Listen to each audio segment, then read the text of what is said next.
한양 저잣거리 한 구석 비좁은 초옥 하나가 자리하고 있었습니다.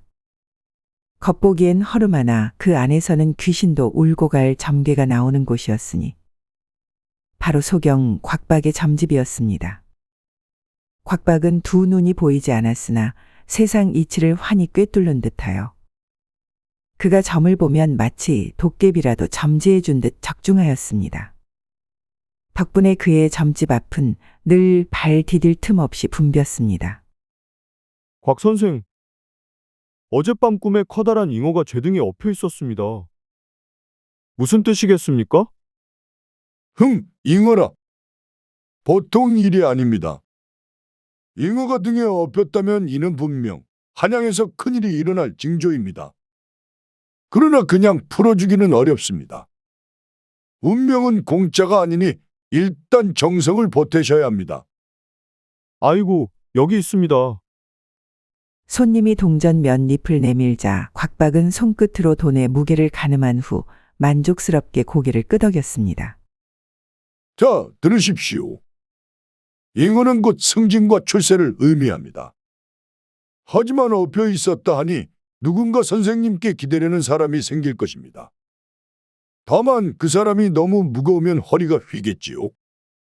그러니 잘 분별하셔야 합니다. 오, 과연 명쾌하십니다. 곽박의 점괘에 손님들은 혀를 내둘렀습니다. 그의 입에서 나오는 말은 신묘하기 그지없었고 점집을 나설 때마다 다들 고개를 끄덕이며 돌아갔습니다. 그러던 차에 한 노파가 숨을 헐떡이며 점집 안으로 들어왔습니다.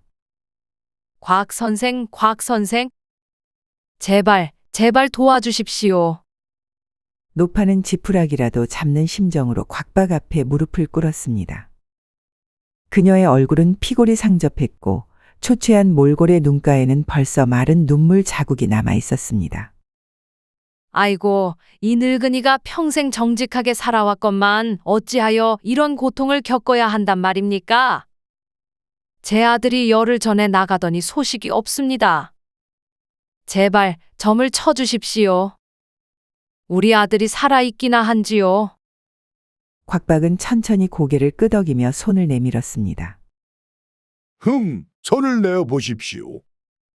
노파가 떨리는 손으로 곽박의 손을 붙잡자 그는 가만히 손끝으로 무언가를 더듬듯 움직였습니다.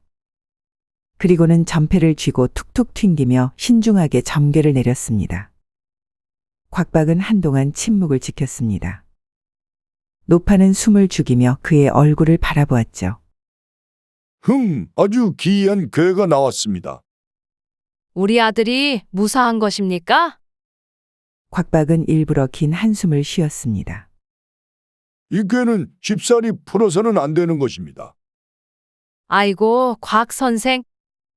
부디 말씀해 주십시오. 노파는 애가 타서 손을 비비며 간절히 애원했습니다. 이런 괴는 말이지요. 정성이 모자라면 기운이 흐려져 점괘가 틀릴 수도 있고 노파는 얼른 품속을 뒤적이더니 동전 몇 잎을 꺼내 곽박 앞에 놓았습니다. 이거라도 받아 주십시오. 제게 가진 것이 이것뿐입니다. 곽박은 손을 뻗어 받아들일 듯 하더니 이내 천천히 거두었습니다. 이것으로는 부족합니다. 점괘가 너무 심오하여 그냥은 풀어낼 수가 없습니다.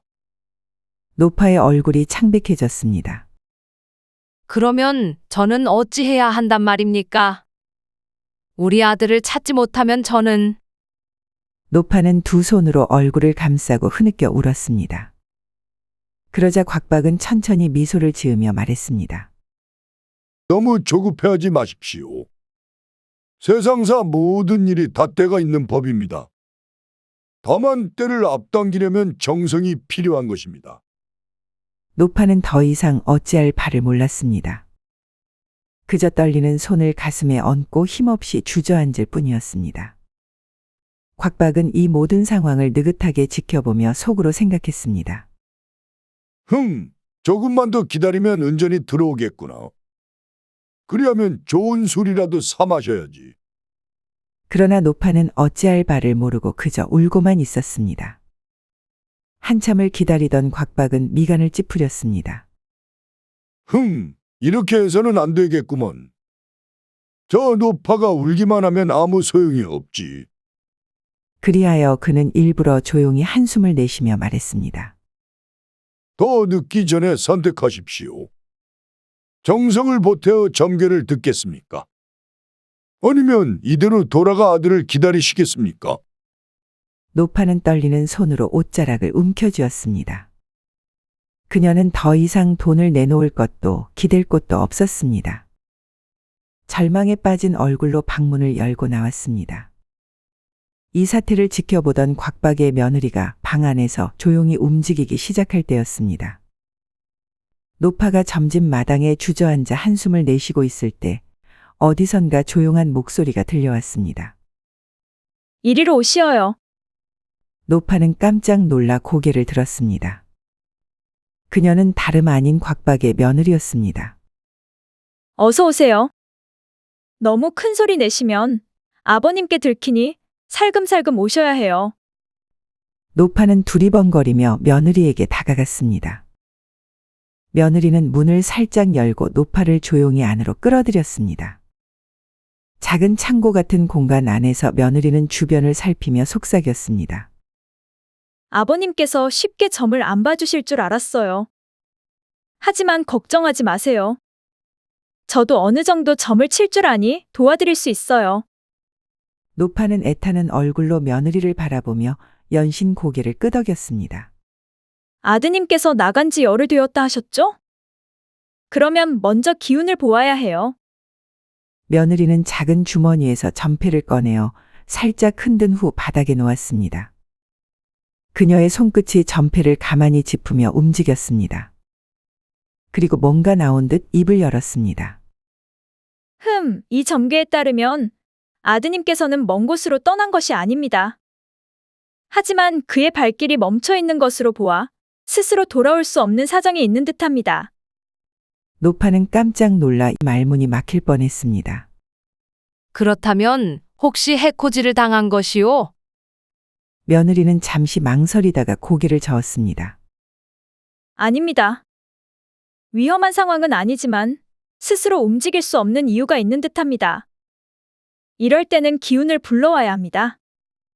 그녀는 주변을 한 번 더 살핀 뒤 창고 구석에서 한지 위에 붓으로 간단한 부적을 그렸습니다. 그리고 그것을 노파의 손에 쥐어주었습니다. 이 부적을 가지고 아드님께서 자주 다녔던 길목으로 가세요. 그리고 길 위에서 조용히 아드님의 이름을 3번 부르세요. 그 후 부적을 불에 태운 뒤 재를 바람에 날리시면 됩니다. 그러면 그의 기운이 움직이게 되어 집으로 돌아오실 것입니다. 노파는 눈물을 글썽이며 며느리의 손을 꼭 붙잡았습니다. 고맙소, 정말 고맙소. 제가 어찌 이 은혜를 갚겠습니까? 그러나 며느리는 조심스러운 표정으로 손을 내저었습니다. 쉿! 너무 크게 말씀하시면 안 돼요.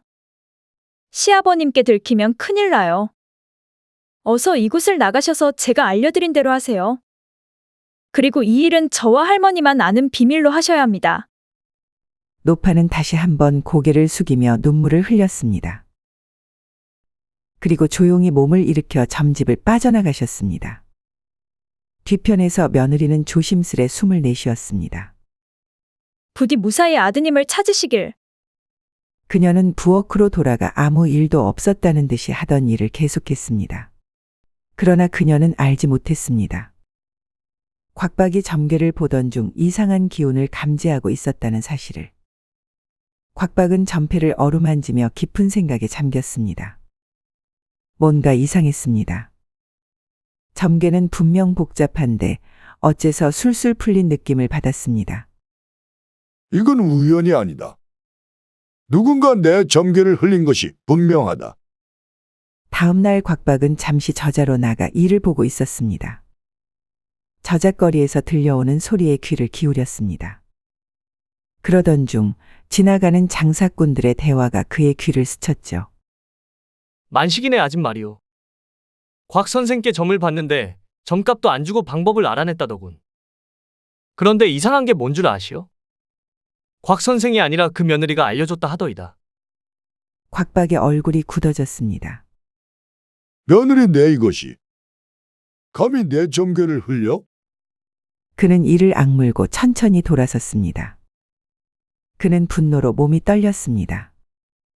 감히 자신의 점괘를 흐트린다는 것은 용서할 수 없는 일이었습니다.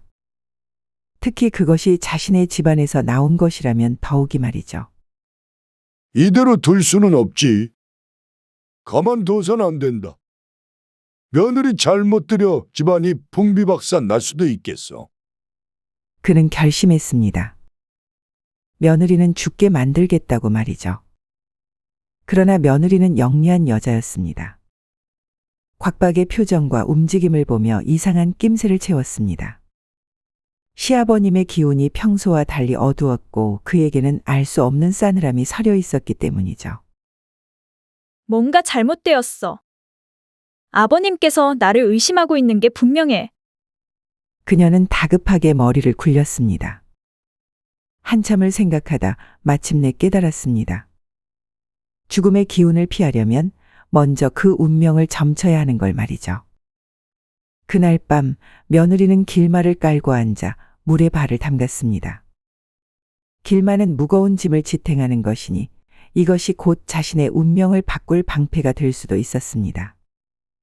이때 곽박은 며느리의 점괘를 보고 있었습니다.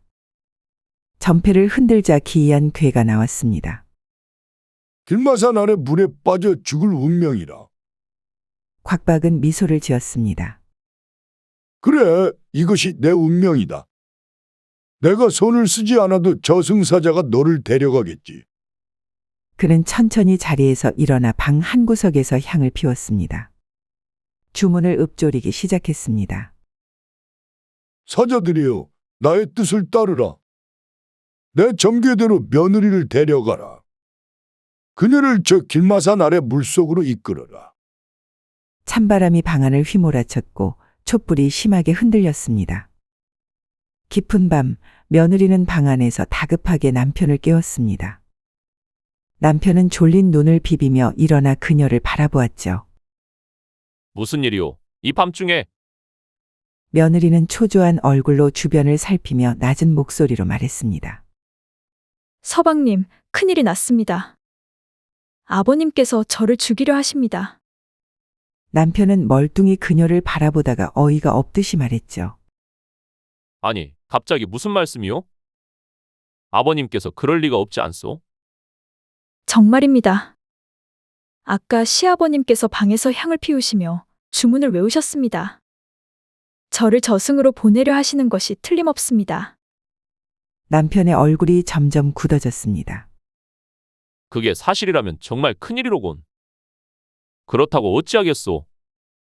대놓고 아버지께 여쭤볼 수도 없지 않소?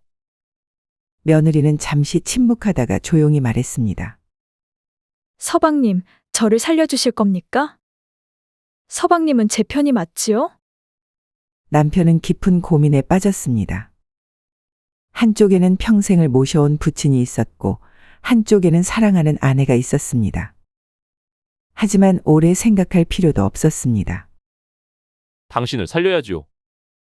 아무리 아버지라도 이건 아니오. 며느리는 그의 손을 꼭 잡았습니다. 그렇다면 저를 믿고 시키는 대로 해주세요. 그날 밤 남편과 며느리는 서둘러 준비를 시작했습니다. 며느리는 남편에게 조용히 말했습니다. 서방님, 널과 바가지를 가져오셔야 합니다. 그리고 바가지 밑에 집신 세 켤레를 놓고 그 아래 밥과 돈을 두세요. 남편은 어리둥절했지만 아내를 믿고 그대로 따랐습니다. 이게 무슨 의미요? 며느리는 바가지에 집신을 가지런히 놓으며 설명했습니다. 저승사자는 부지런한 자들이라 새 신을 보면 신기해하며 가라 신고 싶어 합니다. 그리고 밥과 돈을 놓으면 배가 고파서 먹느라 정신이 팔릴 것입니다. 남편은 어이가 없어 피식 웃었습니다. 아니, 그럼 저승사자들이 밥을 먹고 신을 씻느라 누굴 잡으러 왔다는 걸 잊어버린다는 말이오? 며느리는 장난기 어린 미소를 지으며 말했습니다. 그렇지요. 저승사자들도 고단한 일꾼들이니 때때로 유혹에 흔들리는 법이지요. 남편은 콧방귀를 뀌었지만 속으로는 아내의 영리함에 감탄했습니다. 아무렴 해보는 것보다 나쁜 방법은 없겠지요. 그들은 준비를 마쳤고 깊은 밤이 되자 바람이 세차게 불기 시작했습니다. 집안이 서늘해졌고 방 안의 촛불이 흔들렸습니다. 깊은 밤 어둠이 짙게 깔린 어느 마을, 저승사자 셋이 조용히 한 집 앞에 모였습니다. 앞장선 저승사자가 나지막이 말했습니다. 자, 오늘은 이 집에서 한 명을 데려가야 하네. 맞습니다. 여기에 적힌 이름이 홍만석. 70평생을 잘 먹고 잘 살다가 자다가 죽었군요. 이런 죽음이면 나쁘지 않군. 호상이라 할 만하군요. 그들은 조용히 대문을 열고 들어갔습니다. 안방에는 흰수 차림의 노인이 곱게 누워 있었습니다. 얼굴엔 평온한 미소가 가득했습니다. 홍만석 영감. 이제 가야 하오. 이때 수의를 입은 홍만석이 갑자기 벌떡 일어나더니 하품을 하며 말했습니다. 벌써 갈 때가 되었습니까? 좀 더 자고 싶은데.